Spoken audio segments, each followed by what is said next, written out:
let's get to work on this. This thing needs work. Well, it needs all the gauges done. It's got no gauges.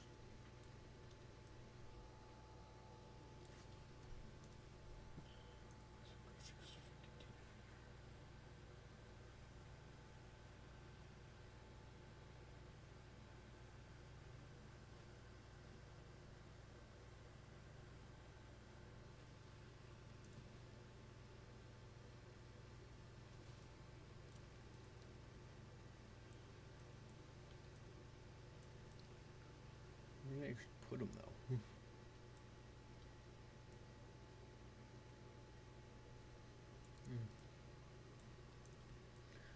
Actually,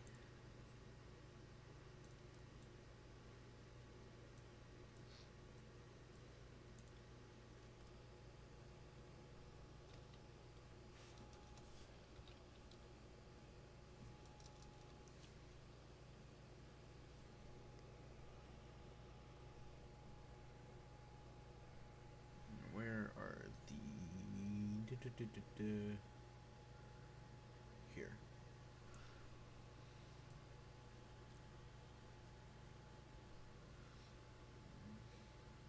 Dial.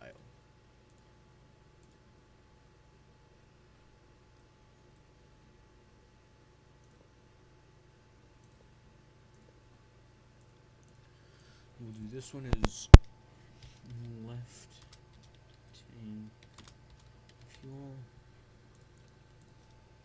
right. That's how you spell right.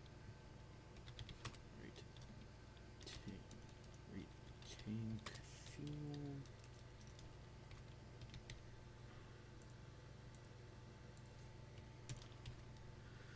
I'll do.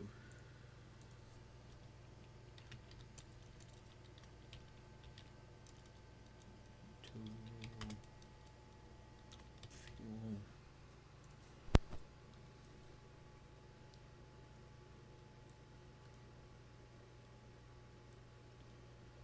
Right now I think that's all we really need.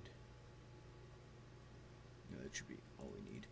It's got a 8-cylinder boxer in it. That's nice. 8-cylinder boxer, and I'm using a little throttle control idler that essentially just when it's running it kind of ups and downs the throttle to keep it from idling too high.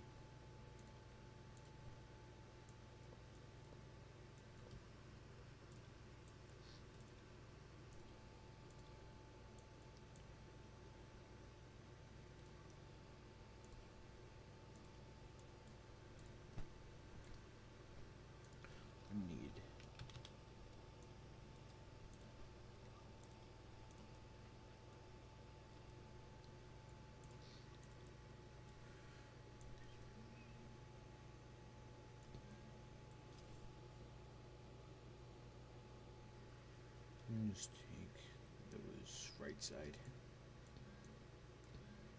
Take both of those, edit those, and then we'll quickly pop out, go over here, and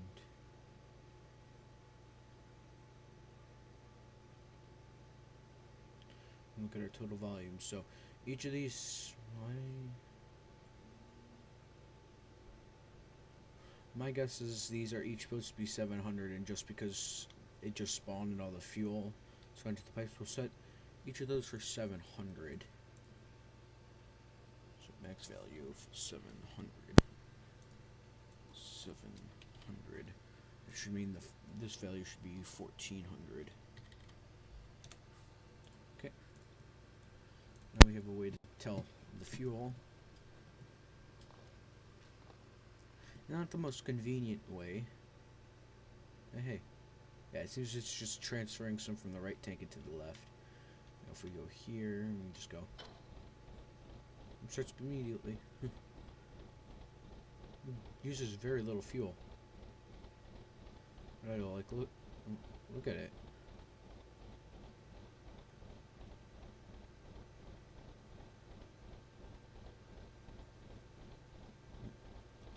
feel like the total fuel ain't going down, but both of these are... Oh, it's because these don't have electricity. Yeah, that would probably be useful. Sometimes I know the gauges won't work if they don't have electricity. Now, we were looking directly at the values, but still, they sometimes don't work if they don't have electricity.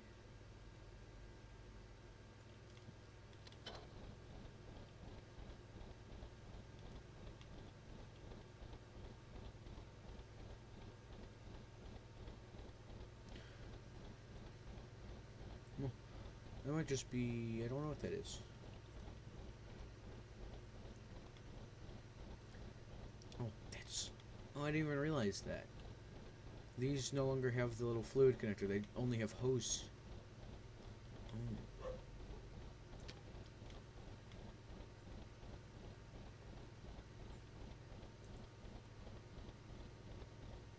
Oh.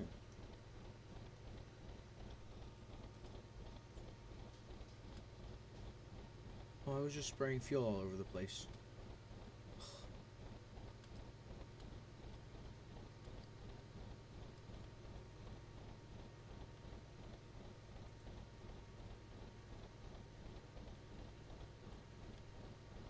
Huh. Okay, that means I need to change those to fluid hoses.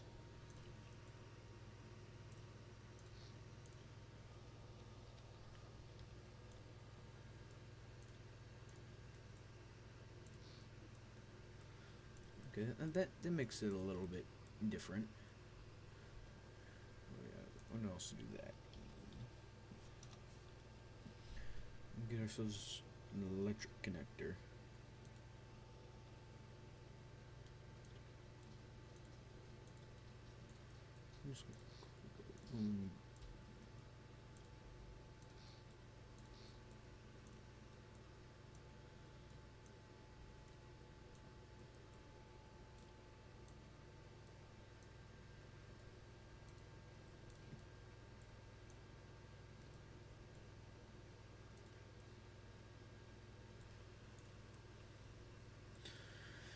Little tow bars.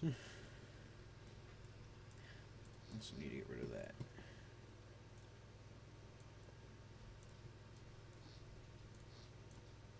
And just add that. And it's just a little airport tug. Nothing special. More just meant to be sort of efficient and be able to be used. Needed to have a lot of weight on it too, which in this thing does. I'm actually about to replace more of this bottom with weight blocks.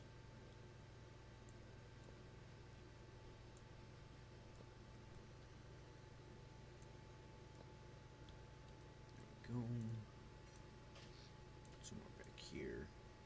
This entire back counterweight is weight blocks, mainly because this thing is like the heaviest thing here, and it'll pull the thing down when you're trying to pull it forwards. Up here, I can't really put any weight blocks up here, but I have over here some more. Well, because these weight blocks blend in, do that. Actually, how much did that cost? Oh. It costs only $16,000, which is actually quite cheap. The last tug I had was all electric powered, and the thing cost like $40,000.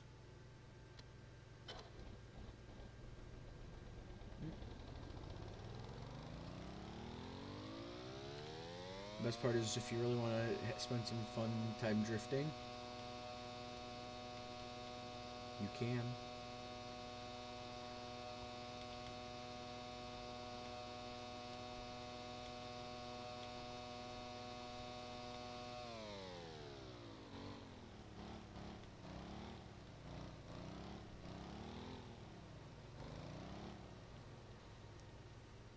And then you just press that, and then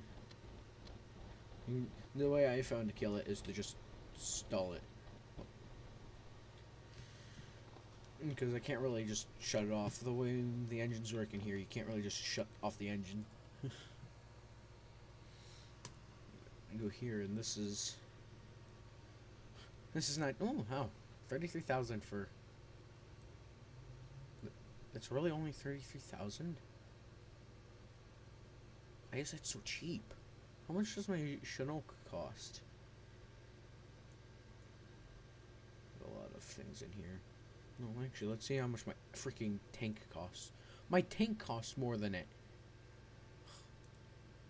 Like, quadruples it.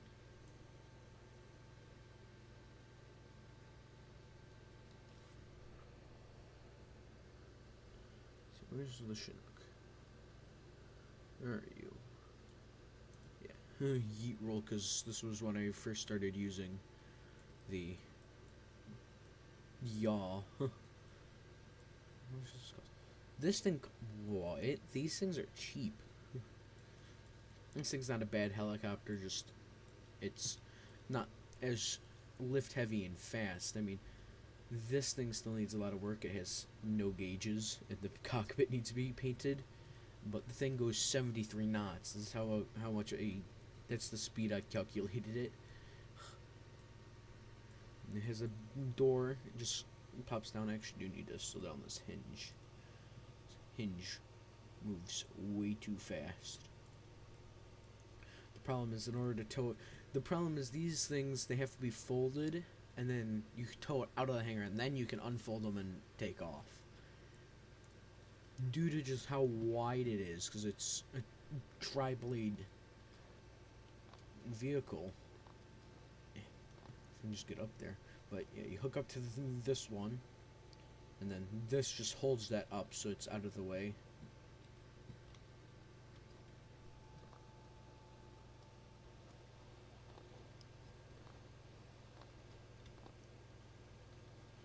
And go here, just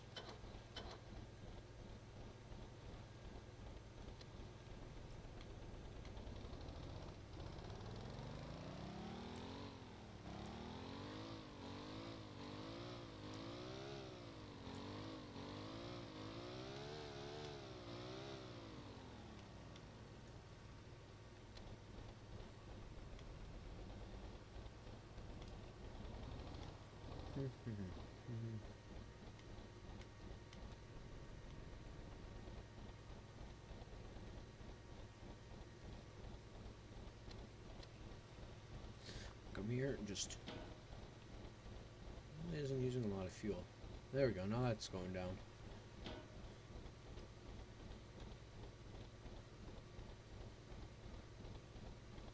Tow bar.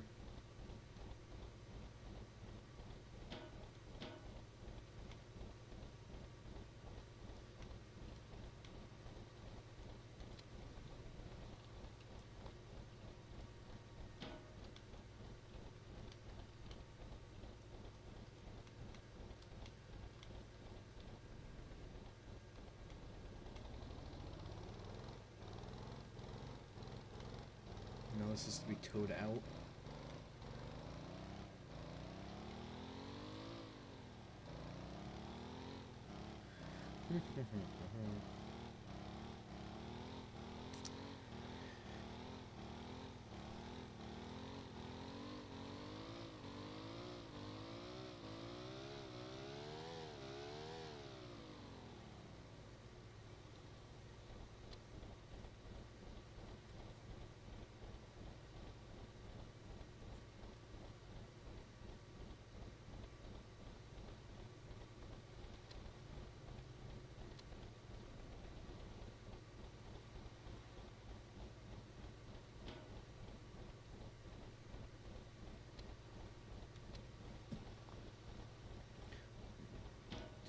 That, pull it that way.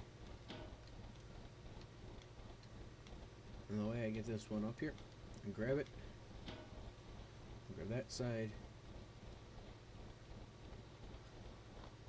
Might have to jump with it. Sometimes you have to get up on top and pull it up. There you go. Oh, That's not far enough out. It should be far enough out of the hangar. This thing, the biggest thing is just those two blades. No, I just stalled off the engine.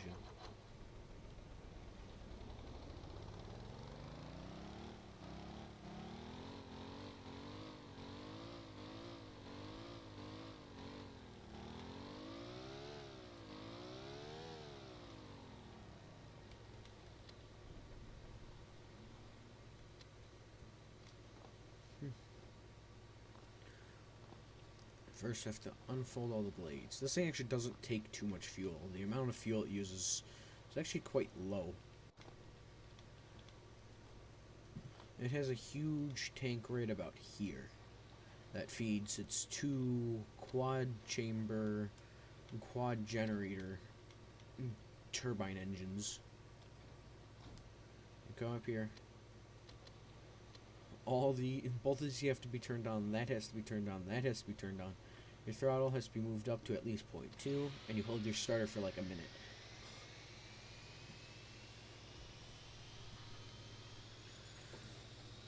You'll know when it's started because you'll hear them start.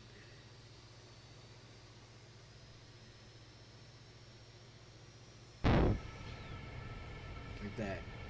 And then... yeah, and they take a while to spin up because it has the four rotors.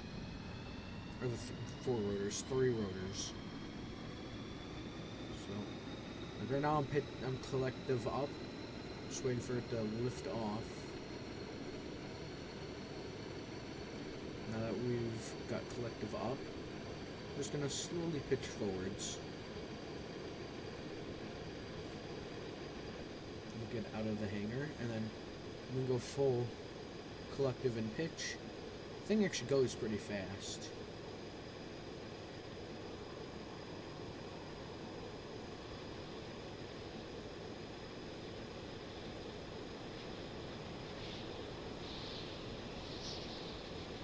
If this makes any sense, it acts like a plane and flies like a helicopter. For whatever reason.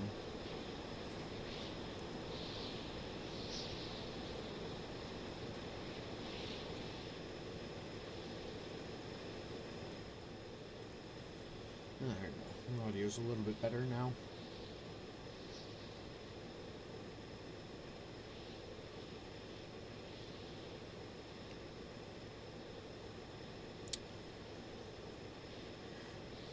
It flies really well though, and I mean, it's fast. Like if I come out here, like right now there's a there's a transponder signal that's been detected. I don't have oh I forgot I have one of them flying across the map. Let's actually go see if we can go find it. It should spawn into this chunk and we should have to look around there. They fly as long as you set your trim to like full collective and full front pitch. The thing will fly basically straight on its own. It does curve a little bit to the right, or not to the right, to the left, but it's strange. Cockpit view isn't really anything interesting. Yeah, it's a fast helicopter.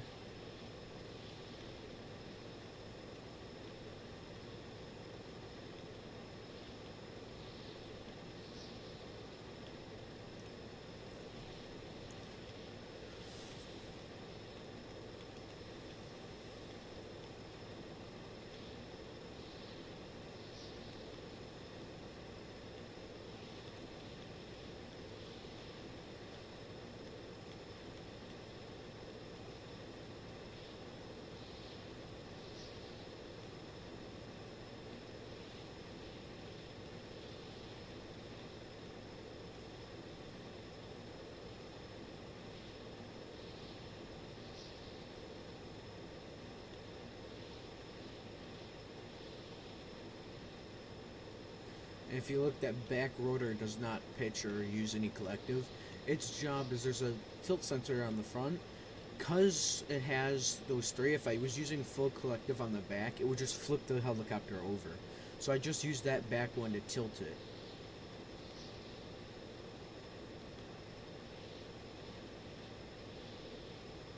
And then for roll, I just have a little microcontroller that when it gets a collective command, it just overrides the roll. But when the thing is a roll, it just it get minuses the value, puts it through or negative x in a function that'll just switch it to being negative. If it's a positive, if it's a negative, it'll become a positive, and then it's just fed into each one, and then that creates our roll using just those two front propellers or front rotors.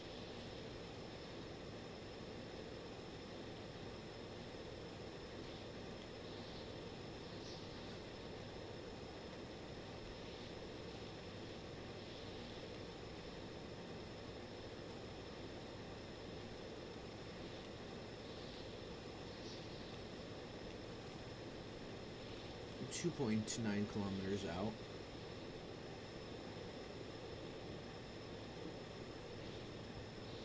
Oh, it's moving now.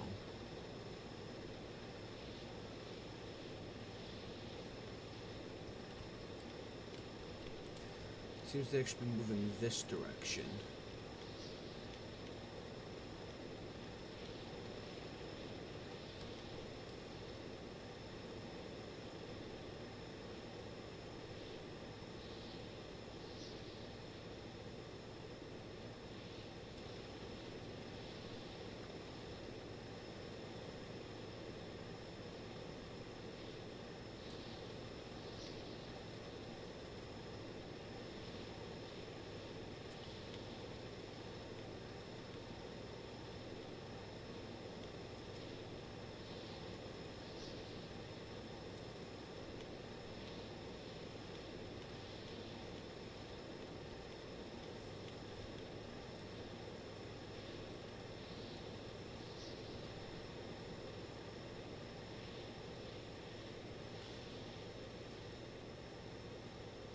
It's actually heading in this direction.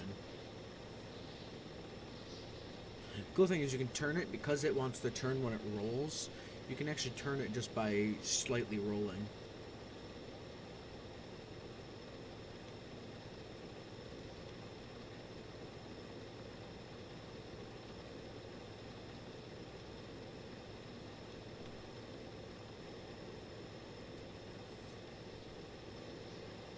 Dang, it's going fast.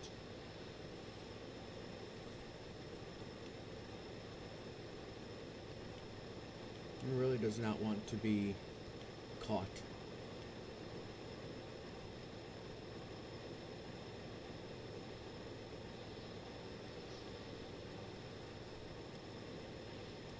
Jeez, I don't think I'm ever going to catch up to it because it's the exact same vehicle. It seems to just be going full speed.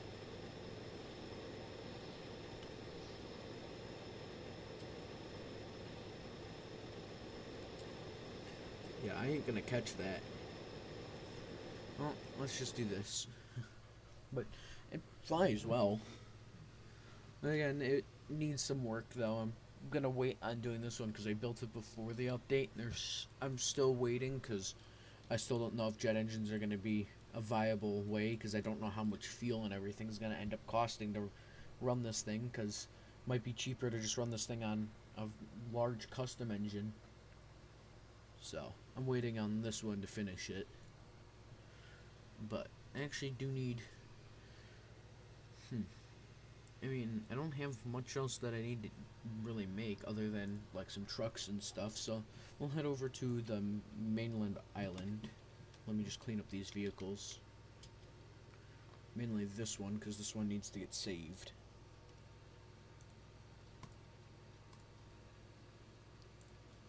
Okay, we can just...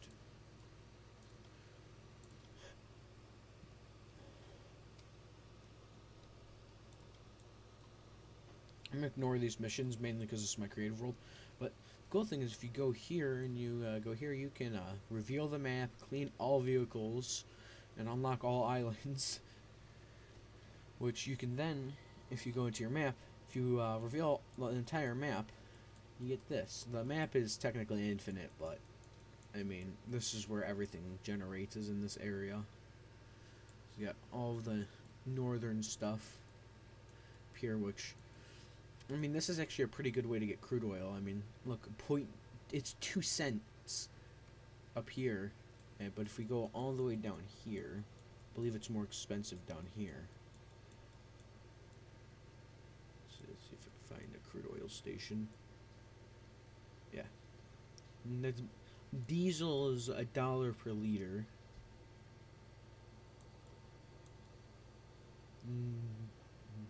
You can sell crude oil for 50 cents a liter, and buy crude oil for $1 a liter, and then $4 a liter for jet fuel. Yeah, crude oil all the way down here is 32 cents a liter. You don't make much off of it down here, but if you can, well, if you can go all the way up here, grab a whole ton of crude oil from up here, and there's some of the freight stuff happens up here too. Like you got BVG Logistics Depot, and you got Daylight Oil Refinery. You got X Fury Drilling Company. This is where like all the logistics missions and stuff come in. You got some more down here. This is the old mainland. I remember when that was still. Oh yeah, there's still trains that come out this way. It used to be, if you got a really bad spawn, you could have like tracks that just led to nowhere. Ugh. Here we go. Sawyer South Terminal. We got some inner stuff that we have to go to, like Mount Goldblum, Dean Hall Mining Company. But this is where like trucks and stuff comes in, because you might have a mission where you have to move something from down here all the way up to here, and you have to drive it from all the way down here up across this road all the way out here, and then up here just to complete the mission. So we're gonna fast travel to this location.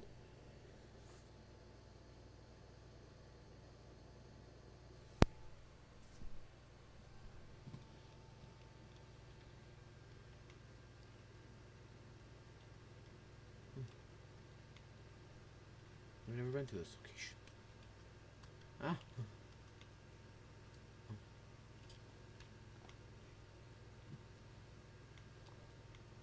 Is there really? Wait, there's no like garage or anything over here? No, there is not. It's just a building, it seems. Oh no, that's for this all the way down here. Okay, because there's a dock down there.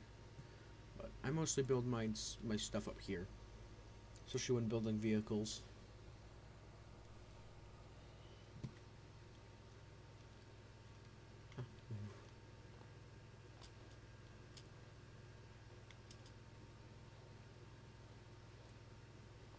Just gonna.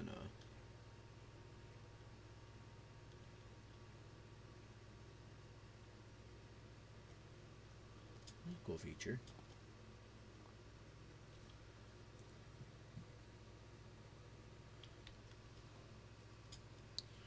Okay. I mean, I could just use the airport tug, but let's actually make a new engine. The process of making an engine is not simple, but it's actually pretty easy. Modular. You're gonna want to get your modular stuff. Just percentages. So, grab a crank. And we need a vehicle that's gonna have torque. So, we're gonna do.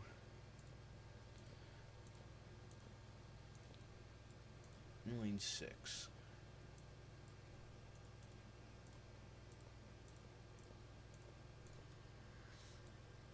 And so, the way I like to explain it is these corner ones are like, they allow you to change where you can set items. So, we're going to do this. What we're going to do is we're going to set up our intake manifolds. So one side is fuel, one side's air. I generally like to put the air side like that. So we have fuel that'll come in that side, and then air has to come in this side. And then you just use normal pipes for this. We're going to grab ourselves a belt drive, and we're going to turbo, or well, supercharge it, technically, is what you would probably call it. We're going to pull fluid in there. We're going to push it out and then up into here. But the problem is with that is the engine has to be spinning at a very high RPM, and you have to have this clutch on the pump going in order for it to get air. So we want to make it to where there's a valve that opens and closes as you use it. So as you put up the throttle, the valve closes to stop normal air from being pulled in, and the pump pushes the new air in that's going to compress, and now it'll increase the flow rate. Another thing you're going to need is a coolant manifold. These you just kind of stick on the back of them. They're very easy to find a location for. Fluid comes in. Biggest things we'll need an exhaust manifold. So we can do this. In order to make the exhaust manifold, you would either have to come directly off the headers or do what I like to do, which is come off like this.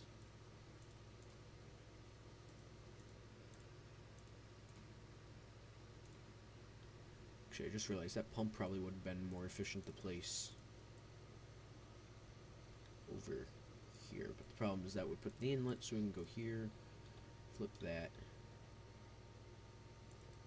So now the out is here, and that can come. Actually, this is getting complicated. Actually, no, we're gonna want it over here. Do that, and then all we need is we just need one modular exhaust manifold,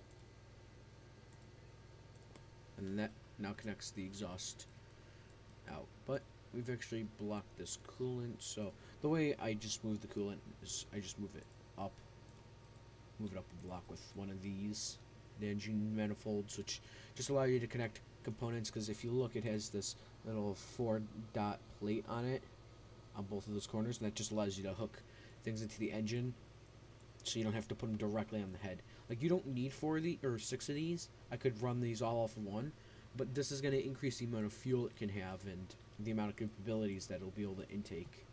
Now we're going to go to pipe and get ourselves just an angled pipe for the inlet, and then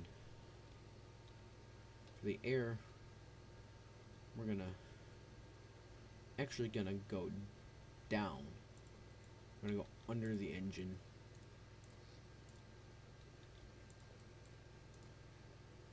We're gonna go back up and around.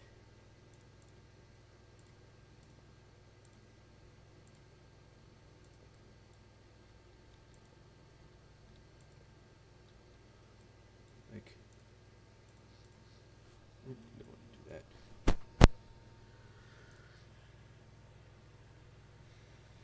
Actually,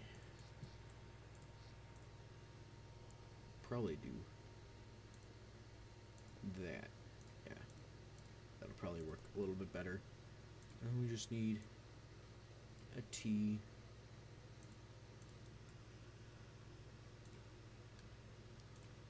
There we go. That, and then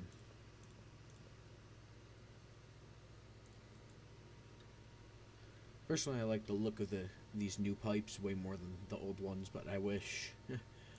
I can't wait to see what the modding community comes up with, though, for like aesthetic parts. And then we just need a port. And this will just be our intake, which I'm actually going to just put right here. And now we need to figure out how to do this.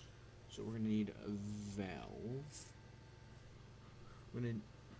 So there's these fluid variable valves, and then there's these.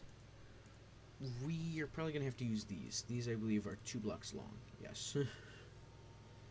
Actually, we might be able to just do...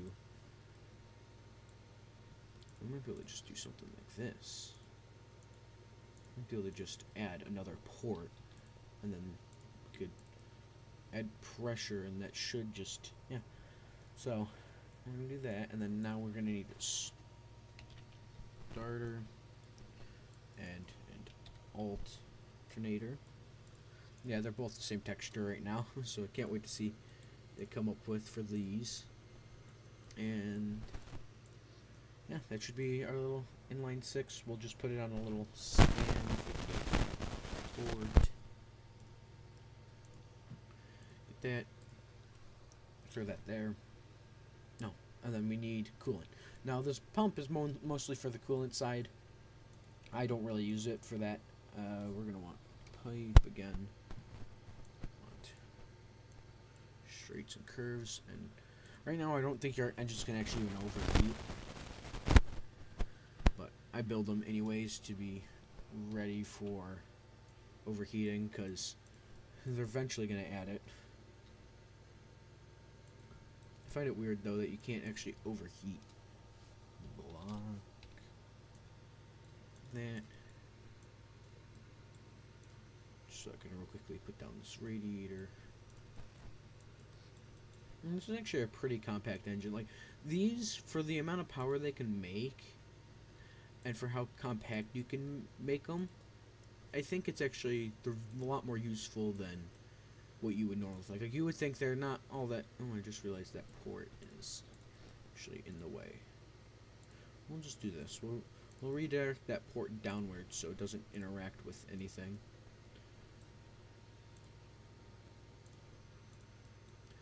We'll just do this. Coolant, and then. Yep. And that would be everything you really need. Now you can put a clutch on the end if you're gonna start tuning it, but I'm just for it at this moment. Just gonna put it on a stand. I'm just gonna float it so I can get to all sides of it. Do that. We're just gonna need idle controller, push button, throttle.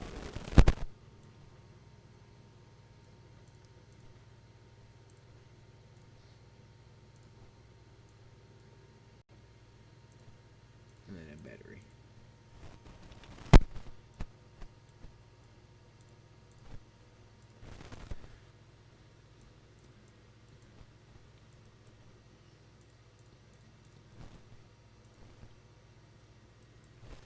Okay, put this down. The way that I do this one is this goes to all the intakes. WS would be the throttle lever. RPS is one of those. Gonna go in here. This I generally set to about 5. That's about where a good idle RPM is. And then this should be around 7 so that it just idles nicely. And then I generally just clutch pressure is just whatever this is outputting as well. And then starter. And that should be just about everything other than fuel, which we can go to the tank. Just grab one of these small ones. For testing purposes, I like to just take one of these small ones and just slap them on the fuel. So it does good enough for what you're going to be doing. Yeah, it's going to spin around or something when you first... Ooh. Leg spike. You actually don't need to do this because if you... Look, this is going to be already outputting a throttle value because... So the way it works is it looks and makes sure it looks and tries to see if the RPM is higher than what you set in there. If it is not, what it does is it throttles it up. So right now there's 0 RPM and it wants to be at 5. So it's going to have that full throttle. I don't have PIDs or anything set up in there yet. My plan is to eventually, but we should be able to just do that and it's going to run. And it's actually running stably. You can see the air pump dropping, going up and down. See, that's fluid heat radiator. I don't want to look at that. I want to look at fluid pump. Yeah, you can see its clutch is going up and down because it goes with the throttle, and we just do this. You should see that it goes up to a high RPM. And these will reach 100 RPM and basically will never blow up. Well, actually, this one's getting to 60 and won't go past 60. Let's see what the limitation is here. Is it fuel? I just ran out of fuel. I think it might have been how quickly it could take in fuel, but actually it might be because of that. Let's try it without this fluid port. Let's see if you can run it without that fluid port there. Because it should, because it's when you give it throttle, it's opening that pump up to push air in. So, oh yeah, it does run without it. So then my thinking behind having this pump here is the idea is it would work like how a supercharger does, where it pushes more air into the engine, which actually seems like that's exactly what it's doing. It's not going below 4 now. It used to be with dropping air, so let's see what happens if I throttle all the way up. Yeah, look at it. Now it's getting to like the 30s I was getting into. But now it's dropping air as it gets to this high RPM. But look, we actually gained RPS from that. Which means we also gained power because torque is relative to RPM and everything. Now, that was getting hot. Those are 156C. But if we actually want to do this, I'd have to go look up what the calculations between everything is. But we can go clutch. That's not how you spell clutch. You want this one because this is the modular engine one. Put that on the end, go boom, boom, and then go to power. I think it's under power. Yes, torque meter. We're going to use this to calculate the horsepower. So all we need to do is be able to see that and just hook up the clutch to the throttle because we'll be going full throttle. Yep, okay. Basically all you have to do for this. Cool thing is that idle, it works really well. It'll stay at that RPM. See, it won't go above 5 because the second it hits 5 it just drops. That also cuts the air because the pump is no longer rotating. Should be able to full throttle that. We can actually, so this is applying exactly 38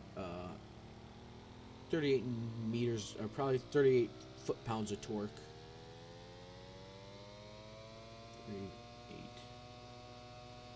38.5 foot-pounds.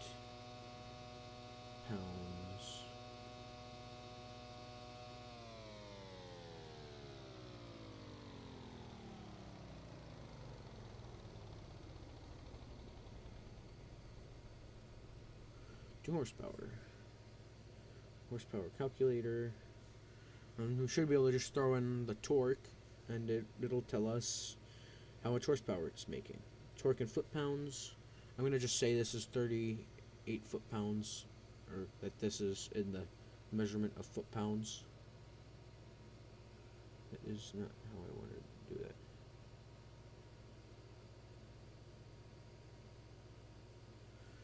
.5 torque pounds with an engine RPM of 65. Calculate results. It's making 0.5 horsepower. This thing is making no power. What happens? Wait, what happens if it's at 0 RPM? It's making 0 horsepower. What if it's at 1 RPM? Still 0 horsepower. What if it's at oh wait, it's RPM. I was looking at RPS. So oh god, now I have to calculate. Oh god, now I have to calculate RPM, which is actually pretty easy. I'll just get a function. That's trigonometry. I want function. Should probably make that actually so it doesn't interfere. We're just gonna take our RPS and times it. We'll take X times 60 because there's 60 seconds in a minute. So we'll take X and then times it by 60, and that'll give us display.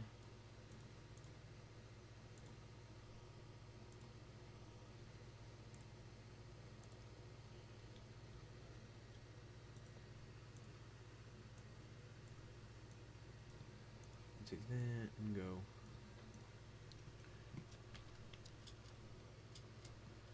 Now that should tell us our RPM.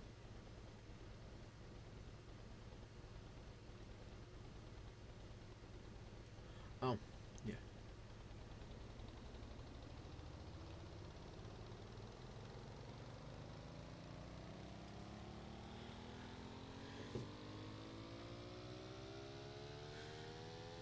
Wait for it to get up to max RPS, which is 65.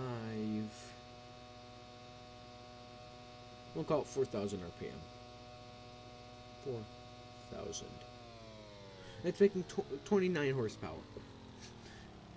Which isn't a lot, but I mean, considering that, I mean, the normal aircraft engine only made like 20 horsepower, it's not bad. I mean, you gotta remember, it's also, this could be not foot-pounds. It could be... It could, for all you know, it could be in metric pounds. Metric pounds? What? In torque. Let's actually... Let's see if it's meter pound... Or meters per kilogram. Meters... kg.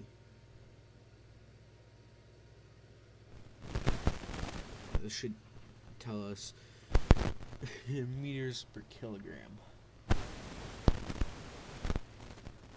Yeah, kilograms per meter. We got 38.5. I'm gonna go here and then... Oh, wait. It says that's 0.5 horsepower, but I know that's not true because that's not how that works. This one only wants the torque. But it also needs... Here. Let me maybe search engine horsepower.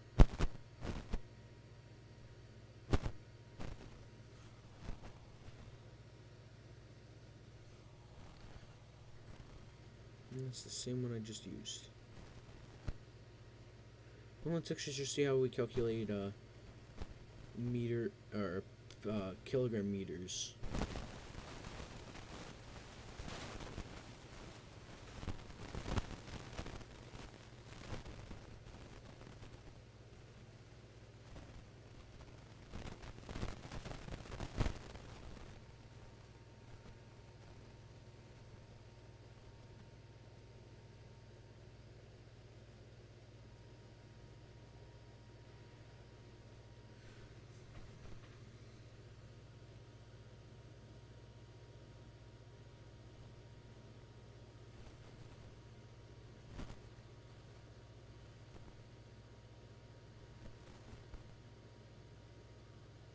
From foot-pounds to kilogram meters. So it was making... Oh no, actually I wanted kilogram meters to foot-pounds. From 38.9.5.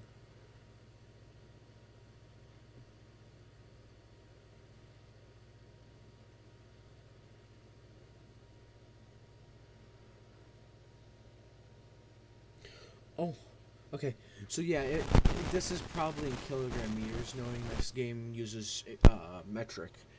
So 30 kilogram meters is about 216 foot-pounds. That would contribute a lot to, you know, this, let's see if I can... kilogram meters to foot-pound. Here's the calculator.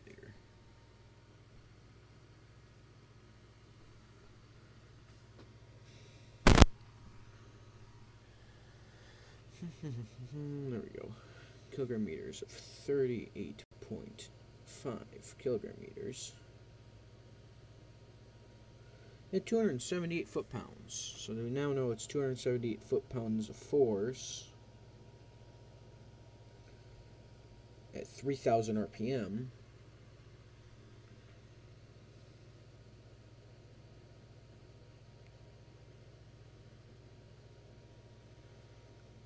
$278.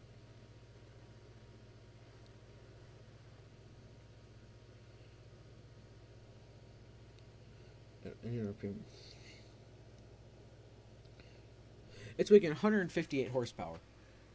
Yeah. See, math can come in useful when playing video games, especially when you need to calculate the horsepower of an engine. Yeah. But rarely in your life are you going to actually have to calculate the horsepower of an engine. Now we're actually just going to extend this thing into an inline 8, which we can actually do just by resizing this grid. So we're just going to chop off the last 2 cylinders and extend it by 2 blocks. Should be, yep, that's everything that we've got to move.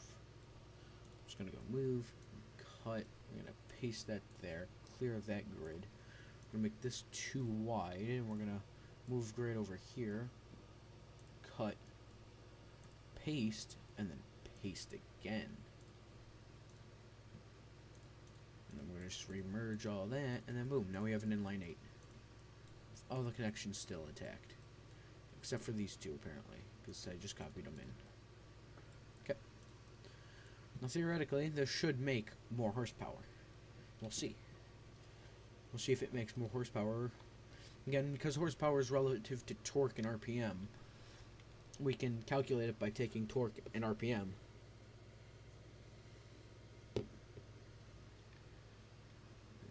Do that. Notice see that idles a little bit differently. Let's get that. We really just need to know the torque because we know.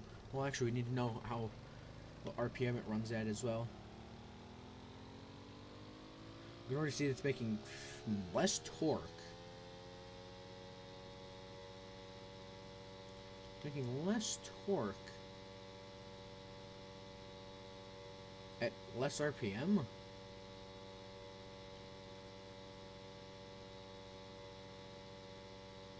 Well, no, this thing's making it 3,000 RPM though. Wait, what?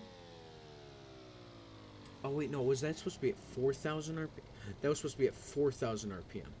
Good, I'm stupid. 4,000 RPM.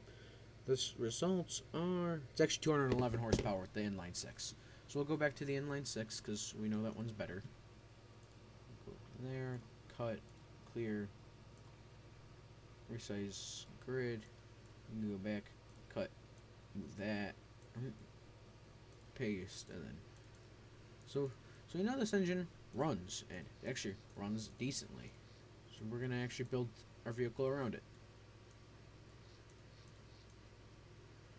Now, note, this thing will guzzle gas. Because it has 6 of these, it is going to use a lot of gas. But, if I also put a fuel pump and everything on this, this should make more than enough torque to drive this entire vehicle. Because it's going to have to drive a lot. So, I guess let's get to work with setting up this vehicle. Generally, when I first start off with a vehicle, I always think, oh, what is its job? Oh, and we already know its job. It needs to be a semi-truck. So, grab some parts. We're going to start building. Now, I could do a boxer, a 12-cylinder boxer setup, but that's just getting more complicated. Right now, the inline 6 is more than enough. I mean, I could actually probably take this, duplicate it over, and have 2 inline 6s powering this. But I don't need that, because this is just going to be more of an economy. More of just the economy should be decent for towing type of vehicle. So, and plus I needed a slim engine that I could fit in a small area. First, going to start with, well, planning out where we want to put the wheels. I plan on using 5x5 wheels with suspension. 2 wide. Generally, I think the center of the engine, like that, that's just about the perfect track width. If I actually go in here, no, I don't want to go in there. I want to go here. If I go to clear content, and I load some content in here, if I can find the truck.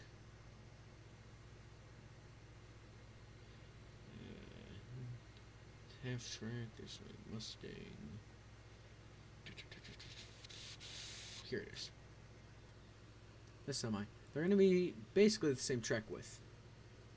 In fact, we can actually make this thing 1 more block wide in track width. This is my old semi. It uses one of the old engines, that's why I'm not using it. And plus, it would be, I would use a new engine if it wouldn't be for the fact that it was going to be a mess to rewire. Look at all these nodes. But that's why we're building a new one. So we can actually go a block wider. Let's go 1 block wider. And we're actually going to look at how far out we want the engine bay to stick. So, when I need to actually build up some frame.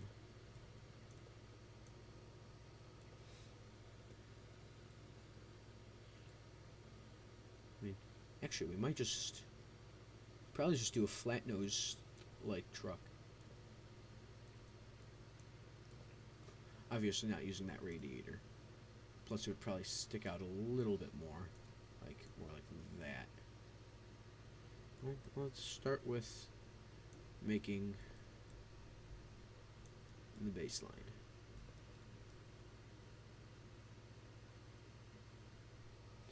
So, like these, don't worry about those. We can go back and change those out.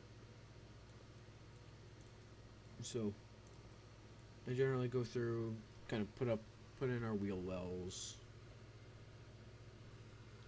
and then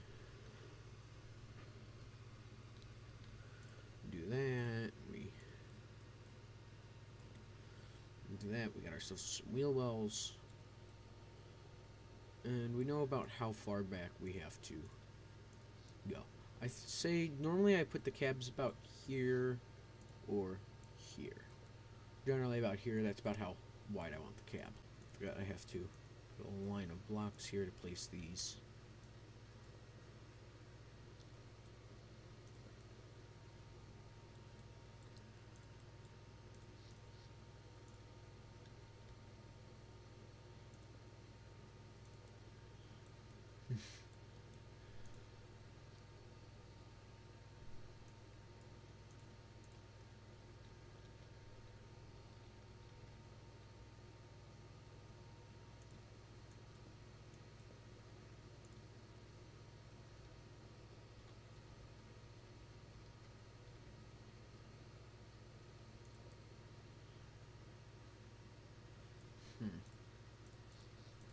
Sometimes I just go without windshields. They can sometimes be hard to implement.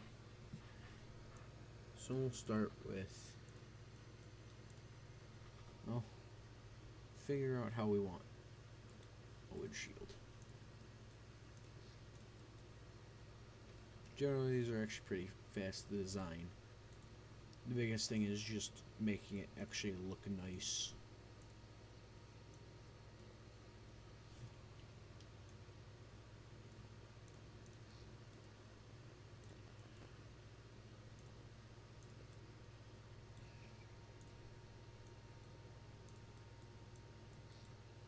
Do that.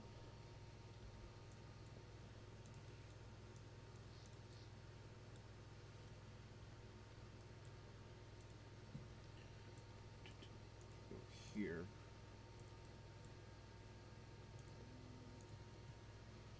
And go like this, and then boom. We've got the front of our truck. Yeah, it still needs some work, and we'll add some more stuff as we go, but generally that's the biggest thing I start with, is just trying to get a frame of a truck. Then we can go back. Like, this might actually be too wide and too tall. But I think it's good for right now. Again, I kind of didn't realize how actually short this engine is. Like, it's extremely short. Like, we might actually be able to move, like, the floor up another block. It is short. Yeah. Move it up another block, and then right here we'll do doors, or actually here we'll do doors, and then this back section, and then do that to do that, and then we'll go here. Boom. We've got basically the front half of our truck. It still needs paint and like a grill made and all that, but now we'll focus on doing a frame. Now, I generally do my frames about 5 wide. 5 wide, do it like that, and then out the middle. Sometimes I even do my frames only 1 block thick, and then when I'm down to about where I want to put the axle, I do this, go like that. May even only do, might do that, and then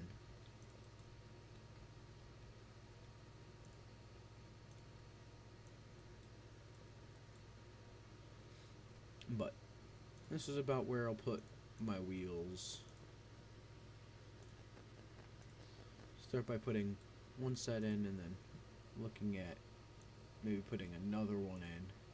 Problem is we don't have double wide wheels, so which can't wait to have those because I mean it's gonna make semi trucks look nicer.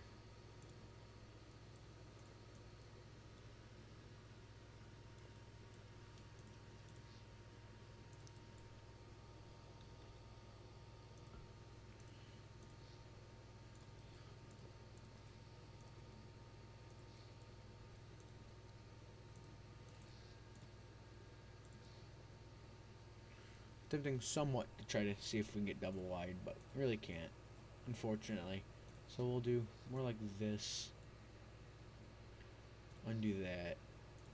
Go here, put that, and then get those to should be about the same track width. Yeah. Now I'm looking at this, it looks kind of long, so we go back. Move back like that. Quickly move up.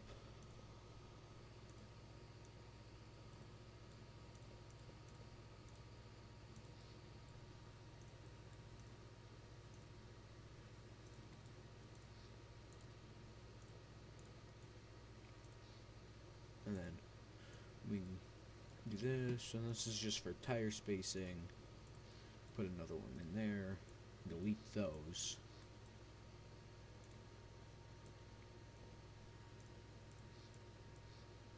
Go like that.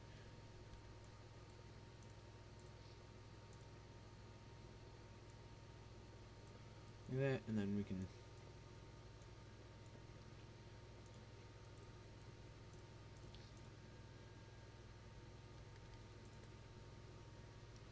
boom.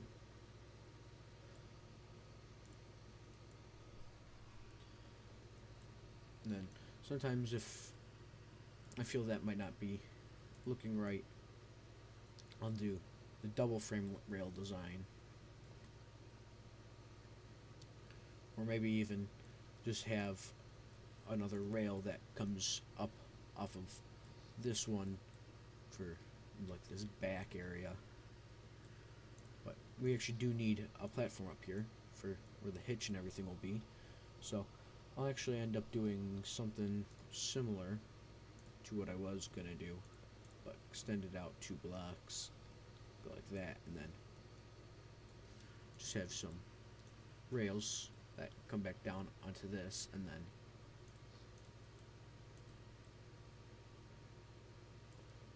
boom. Now we've got the truck, his frame rails, his this, and we can start do some work. Now, I still personally use electric connectors for almost everything when it comes to anything that needs to connect. Now, this angers me slightly, but actually we're going to not set that over that. We're going to set it over this back axle. I'm going to set it a little bit in front of the back axle for the trailer. This creates a lot of open space here, but we're actually going to use some of it. This is where we're going to put our fuel tank. Rather than putting our fuel tank... Actually, we might not even do that. We might still put our fuel tanks just in big cylinders, which we can actually probably do. Let's see.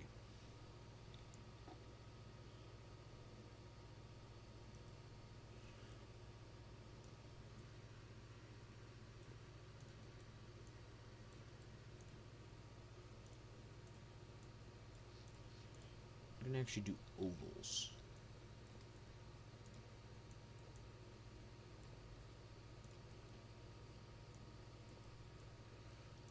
These will be actually pretty large. You would be surprised at how much fuel like custom tanks can hold.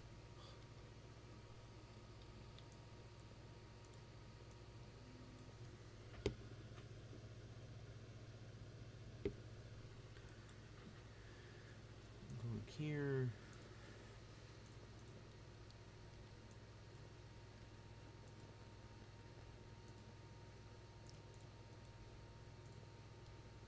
I know the paint looks bland, but I generally just build all in one color and then repaint it once I'm done.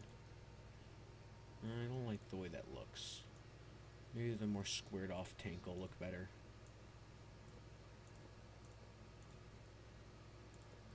Yeah, I think the squared off tank looks a bit better.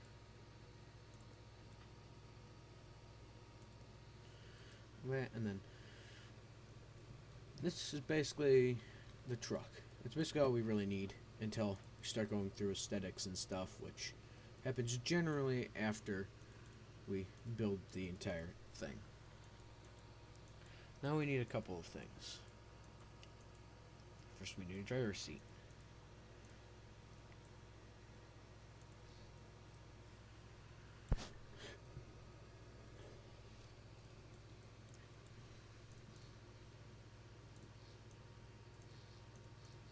Next, we need a transmission tunnel, which I generally do like this. Just looks a little bit cleaner. And now we need to add gearboxes. These are actually very, very important. Mainly because they take the power of our clutch and they turn our decently high RPM engine and they turn it into torque. So the first, we're actually going to have very wide gearing, and then the last ones we're actually going to reverse them so that we can gain speed. Actually, the last one will be that, and then I generally always make my first one as our reverse gear. That keeps it from ever reaching a certain RPM, which means you'll have constant reverse gear. And we do that. This will be kind of long. Now we need pipes to do our power. We're going to use a T, those, and those.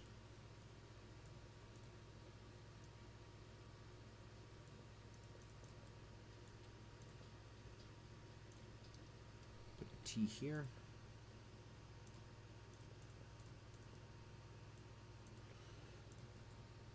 Put this T here.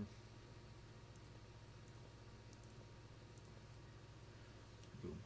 We do need one more T, and it's right here, and this is for our torque and RPM sensor.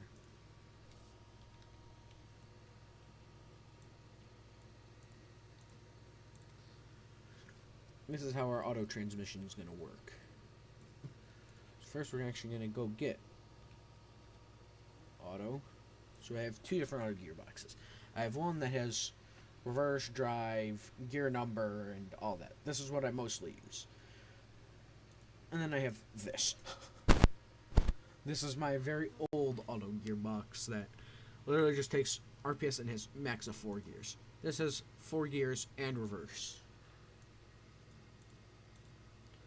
I'll go over the internals in a second. So I'm gonna go here, go to internals, edit microcontroller, and oh, it's a mess. So essentially what we do is, this is for, oh god, I can't remember what this is.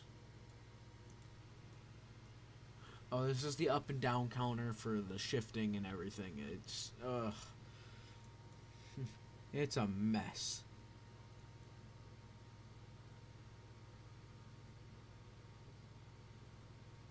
So it goes for 2 seconds.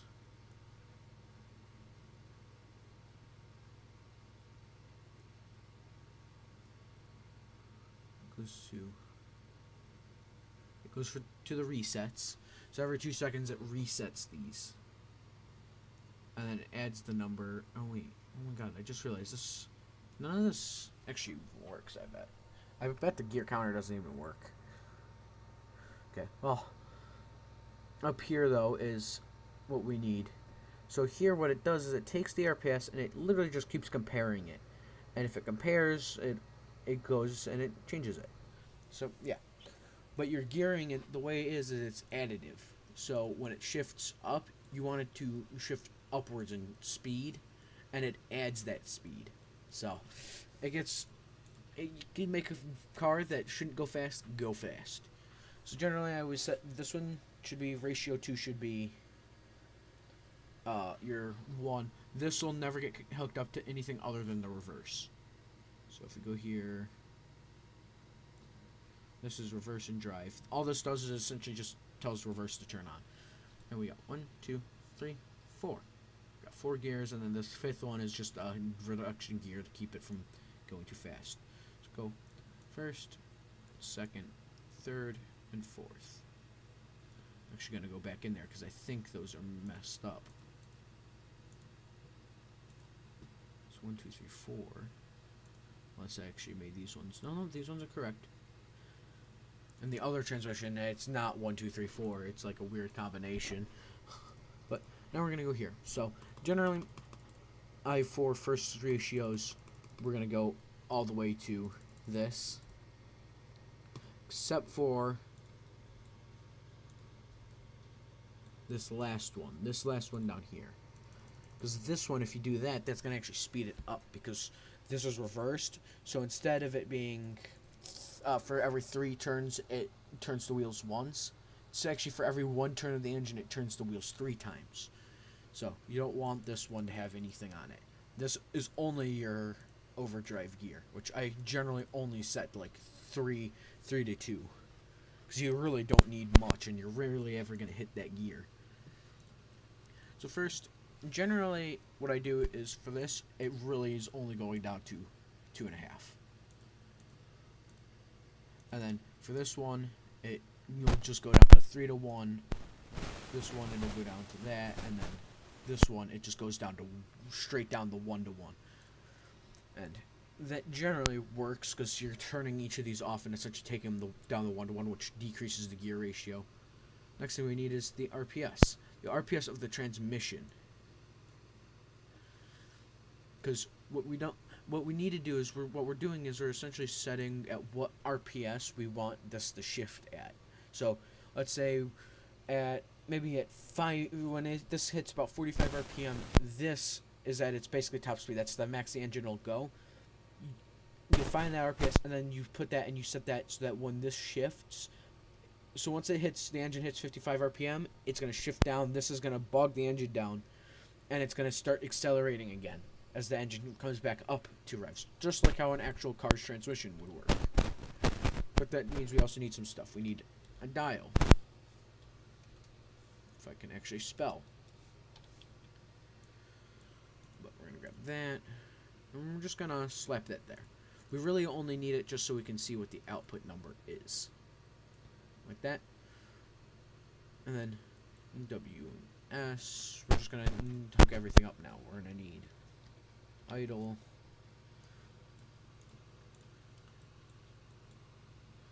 I generally use high idles because high idle actually is better than low idle on most vehicles.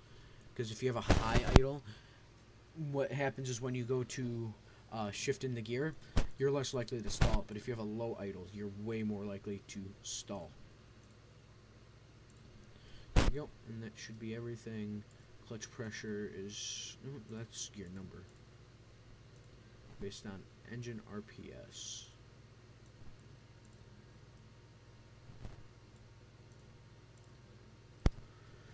Okay. Now we just need some stuff like number and we actually might need to go to inverter. Where is number inverter? Numerical inverter. We actually need 2 of these. We need one for W and S and one for A and D. Which side did I place those on? Okay, they're actually facing the correct directions.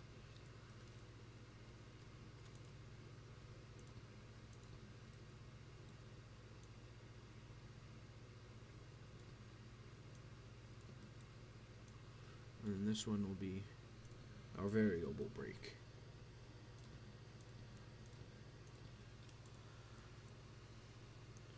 A couple more things we need to do is just like setting up the fuel tanks. Fuel. Oh, actually, I need a fluid spawner.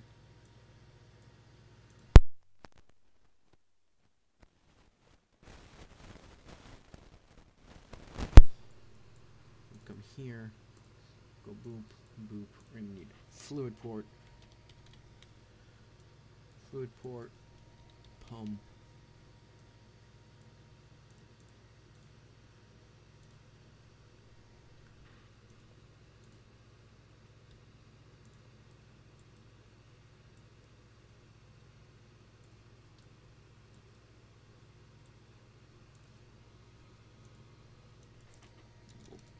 Pipe.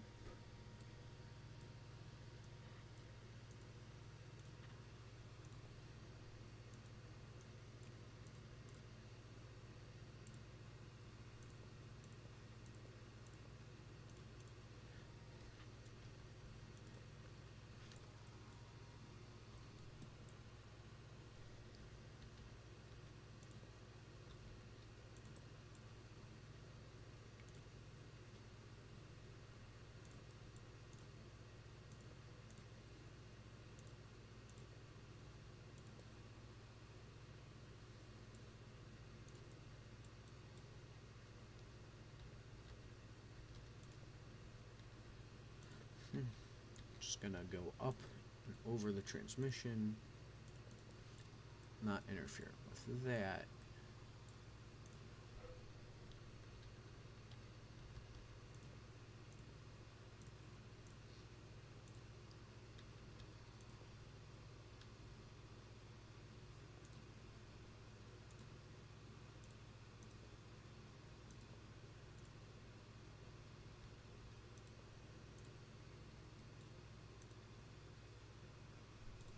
Okay, now we will just need two buttons here. We need a toggle and a push. One's for the fuel pump, one's for the starter.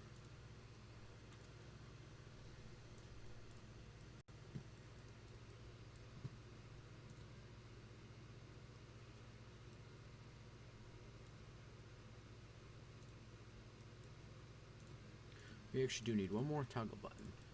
This one's not for either of those. This one's for drive. Because I forgot this has an actual drive button. Now the last thing we need is a battery. We're just gonna real quickly. I'll find an actual location for it once we're done, but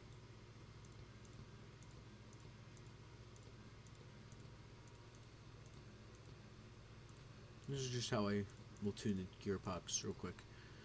And the weight really doesn't make a difference because it will still shift at the same RPM because the transmission has to be set up.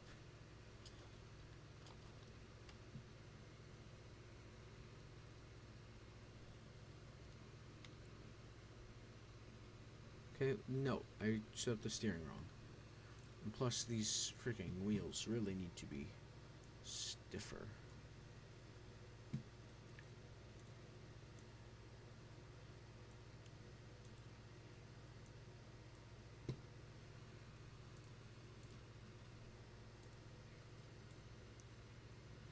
You want to take my guess? It's going to be this one that needs positive. Okay. Should be everything. Those are still kind of soft, but we can always tune the suspension later. No, they're reverse, but we don't need that.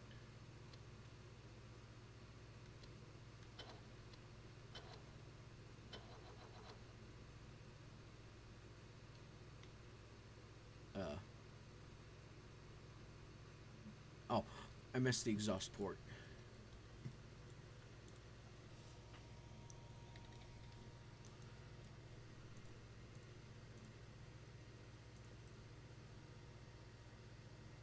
There we go. I'm like, why isn't it starting? And then realized that it was exhaust port that I missed.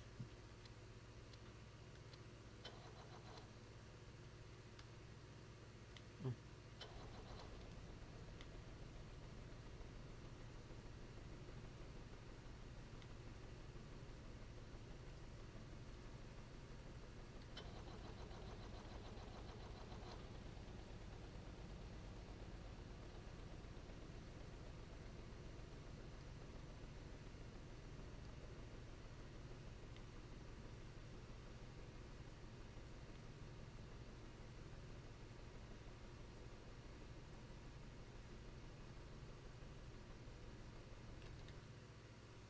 Okay, they actually all need 3 to 1 here. They are. Well, actually, I think that's what they do as well. It should make very low. Should be higher, low. The more RPM, the more torque. So, well, it actually it turns RPM into torque.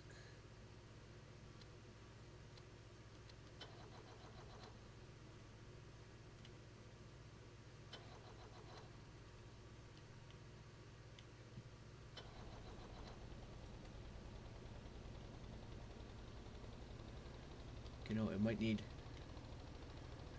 need more gearboxes.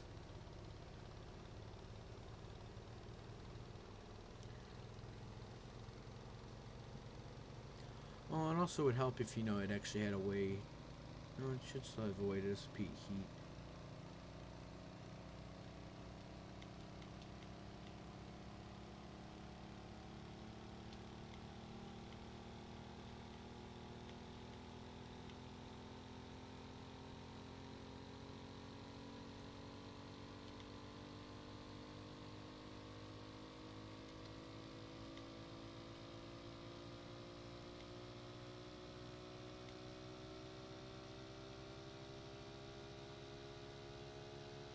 Okay, it really does need a lot more gear ratio reduction because it's going way faster than it should in first gear.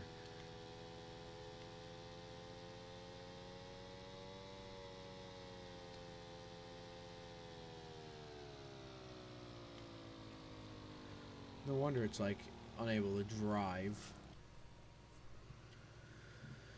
Okay, well, the way we're actually going to do this is some more gear reductions. Gear. Gear.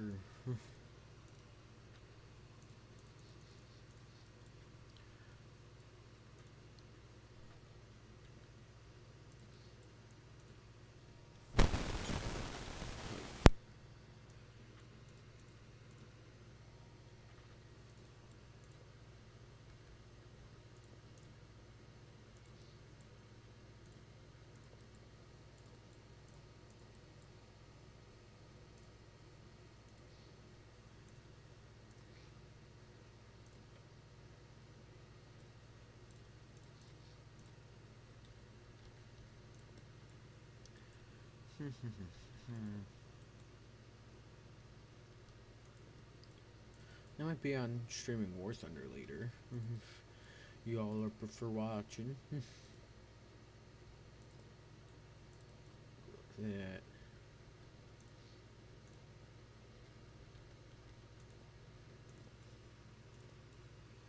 So we're gonna make transmission same length.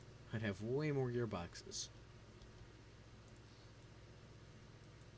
Just through some magic.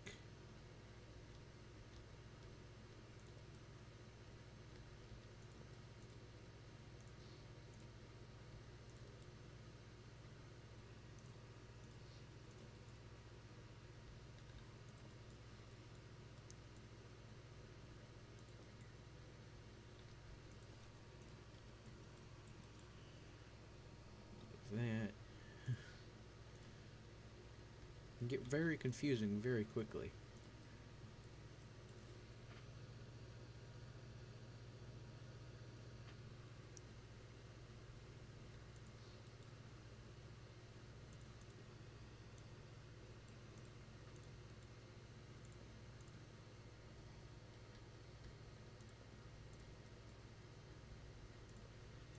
And go torque meter again. And all these get 3 to 1.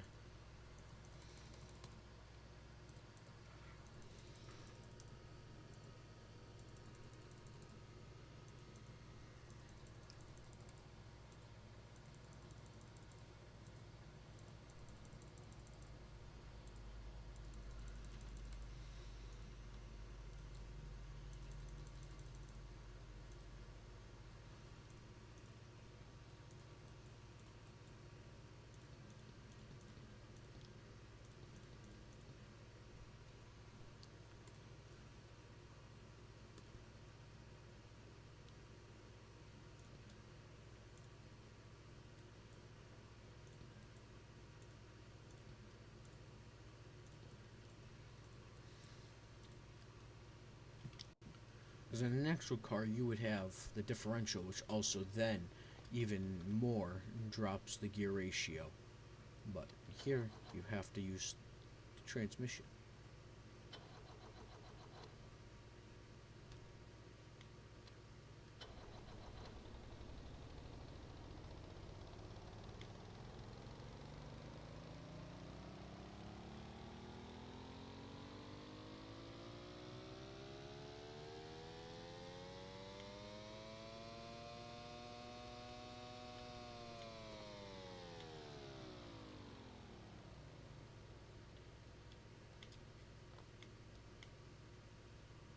You know what? I never set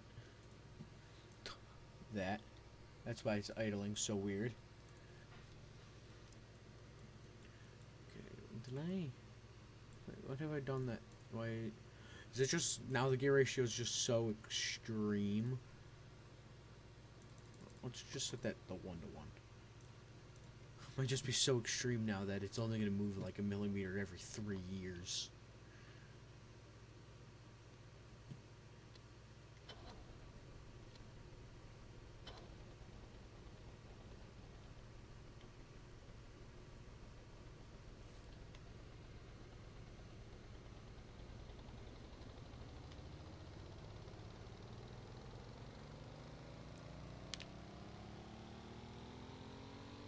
Yep.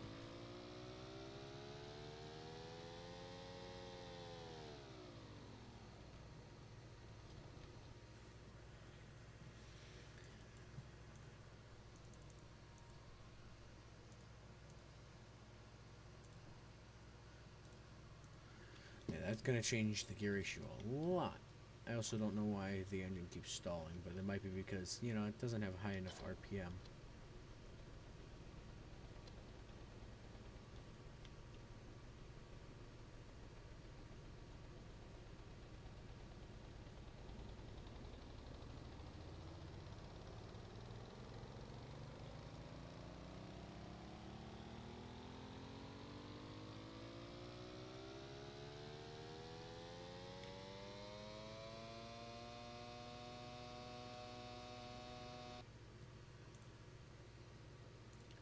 Well, let's see if we have that idle at 20. Well, actually, that's gonna be a really high idle. We'll idle it at 15, and let's bring this one down to 1-to-1 as well. We'll see how. And this is the biggest problem with trying to do gearing. So it can take a long time.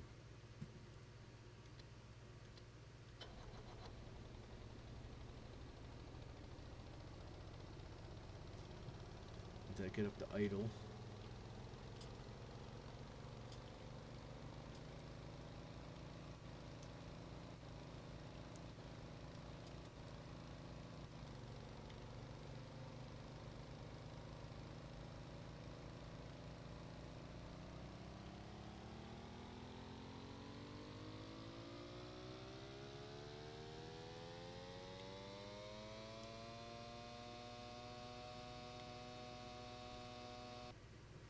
Okay, it's getting better. Okay, I think this one only needs to be 2-to-1.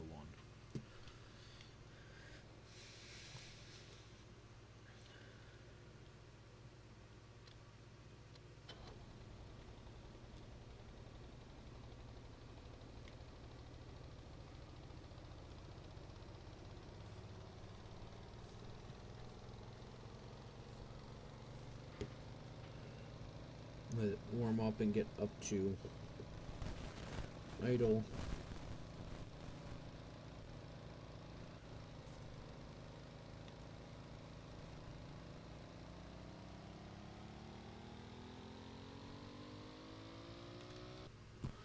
It also could, you know, help if I did this as well. You do need this to be at like 50%, otherwise like the clutch and everything takes years to engage fully and everything bogs down the engine.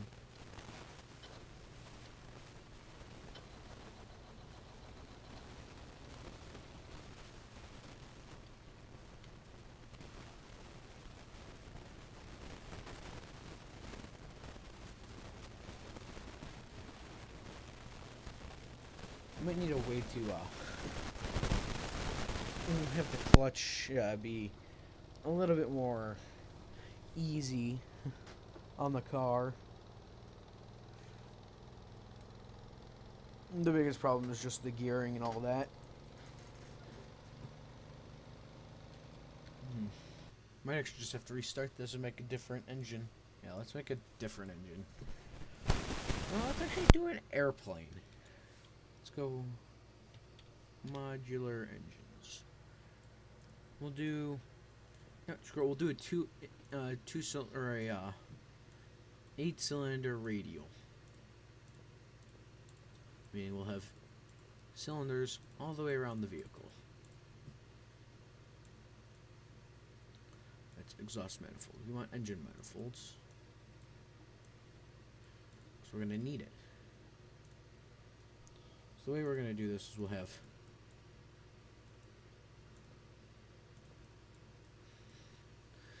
our airs.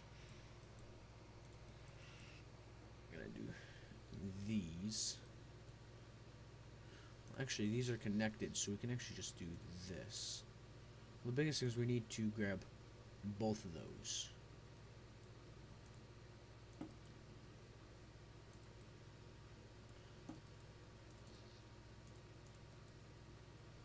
So we might want to do something like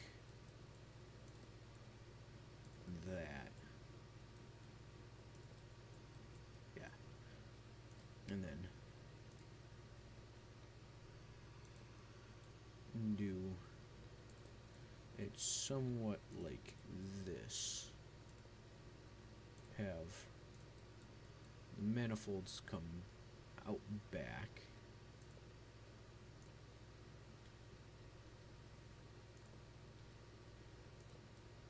And up.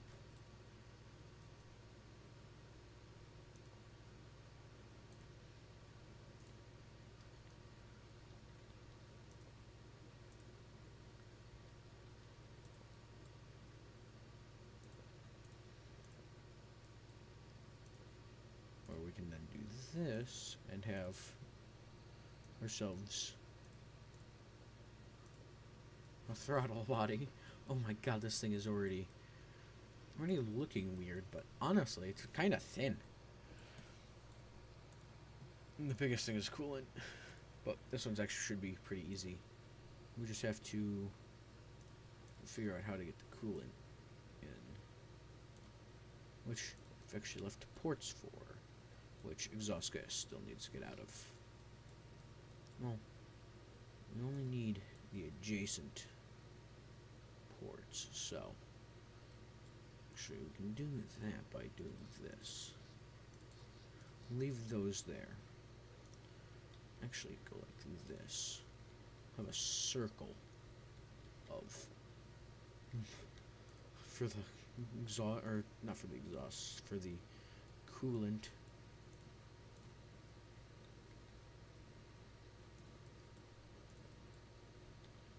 A weird network of these pipes.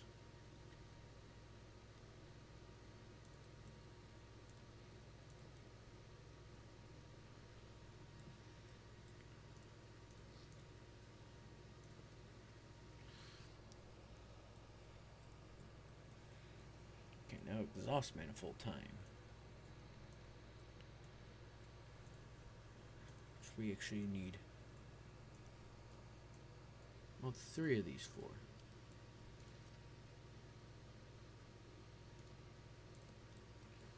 There's that exhaust, that exhaust, that exhaust.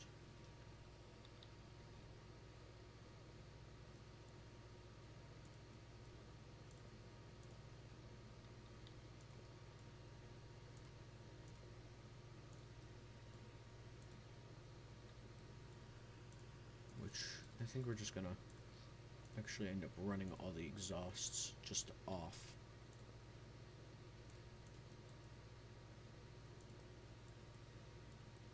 Like this.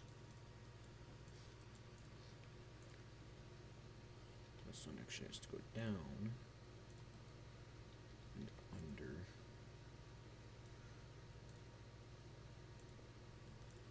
This one can come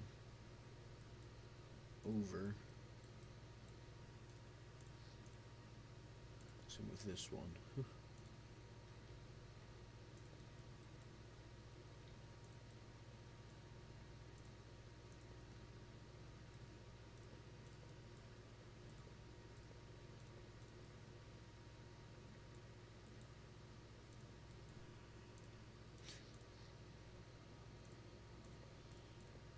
And there's all of our exhausts.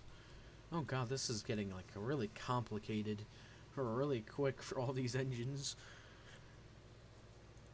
Now we need the pulley. So we're going to do the engine starter, a fuel pump, and an alternator.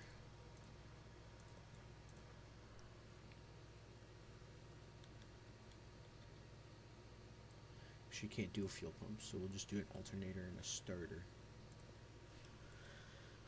God.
Yeah.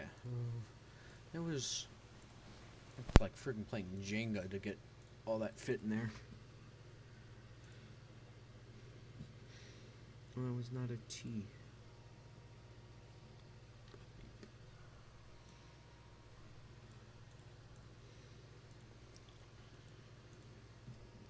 Tank. So we put a large tank on there.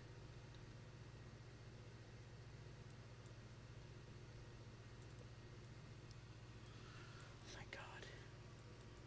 This engine is complicated.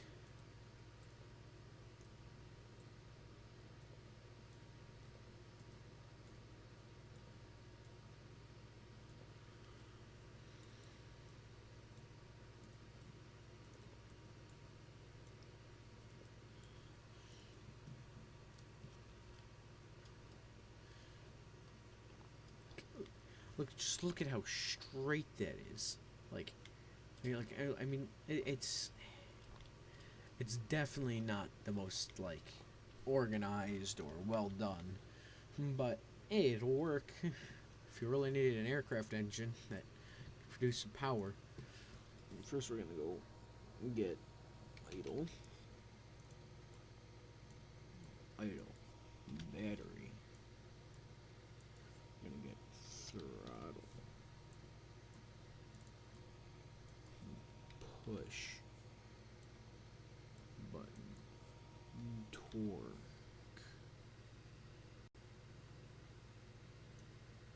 torque meter, display,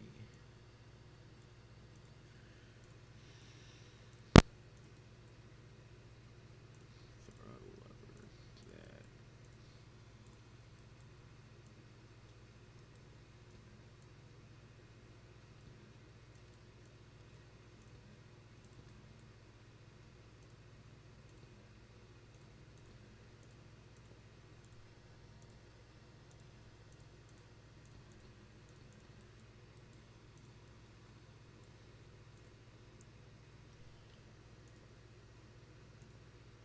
I need function, so we can calculate the horsepower. Should probably really just make like a little dyno pack that you can put on it, and it'll automatically calculate all the horsepower for you.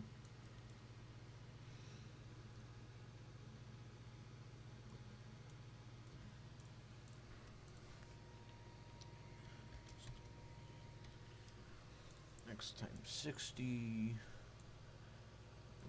Torque.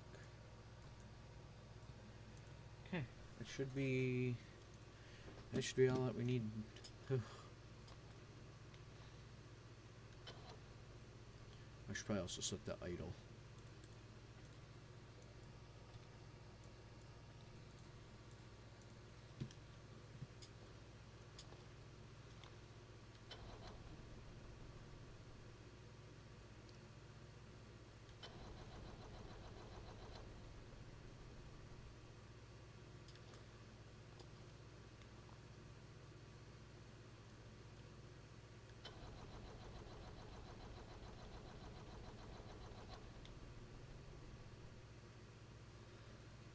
I guess it's because it doesn't have coolant. Pipe. I'm just gonna do a simple little coolant loop.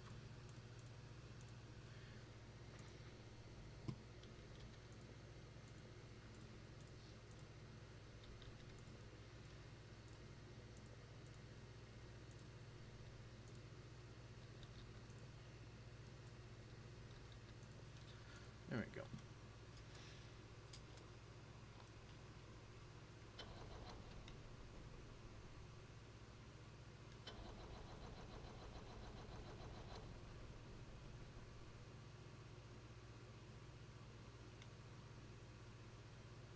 Well, that could be what's causing it. This one has an exhaust manifold T. When it should have...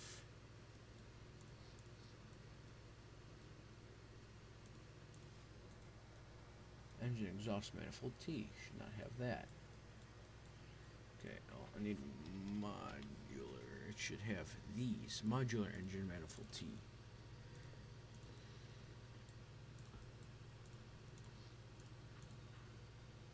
Let's see. It should have those.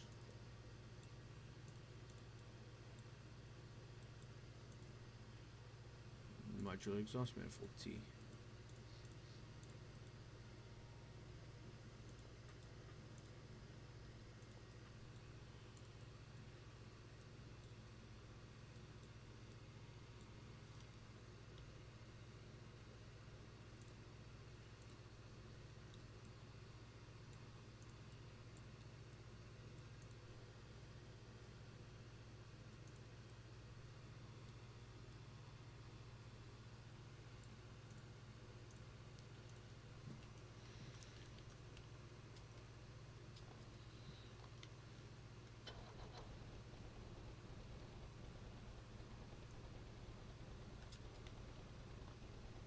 So one torque.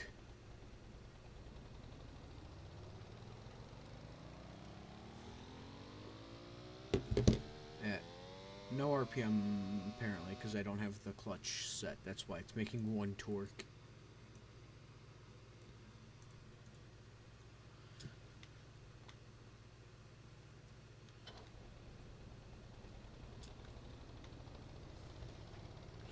First, let's convert the torque we're going to get, the meter torque. 61 G's.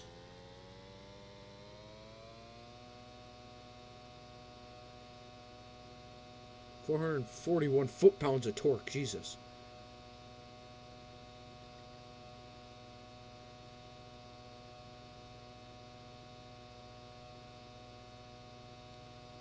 $441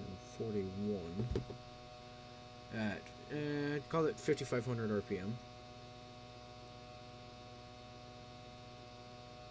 5,500. I'm making 416 horsepower with what, 8 cylinders?